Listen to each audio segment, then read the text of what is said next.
Three drivers will be making their debut in new rides during this week's World Finals against a stacked field. I break it down and give you my pick for the driver who will get the best start, all on today's edition of the Sprint Car Unlimited 9 at 9. An expected 48 car field will line the sprint car pit area during this week's 4-day World Finals at the dirt track at Charlotte. There will be plenty of storylines to follow, but the one that stands out to me is Daison Pursley, Tanner Holmes, and Spencer Bayston all making their debut in new rides. Pursley will kick off his tenure with Casey Kane Racing, and you can expect a new crew chief turning the wrenches for the number 9 team. More on that later this week. As for the combination, getting a start this week makes sense to help build chemistry and gain precious laps heading into an important offseason. The goal? Get back to winning races and remain relevant in the high limit championship chase.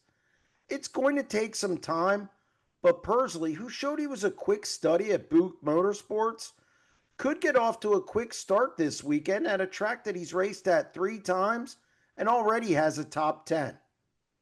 Speaking of Buick Motorsports, Tanner Holmes will slip into his new digs this week. Obviously, getting laps with crew chief Sean Strasbaugh is huge, and he will do it at a track that he ran 2 years ago with Shark Racing. The result was 2 main appearances in 3 nights and runs of 24th and 22nd. Spencer Bayston will be running a second Stenhouse Marshall Racing entry as a teammate to Sheldon Haudenschild for 4 nights. This will give Bayston a chance to develop some communication with crew chief Kyle Pruitt and maybe get some feedback from Haudenschild, who is leaving the team after 8 seasons. As far as who will do the best this weekend, it comes down to qualifying and positioning. For that reason, I'm giving a slight lean to Bayston over Pursley. Bayston has qualified for 16 of 19 races at the dirt track at Charlotte and is getting behind the wheel of a car that has been quick as of late.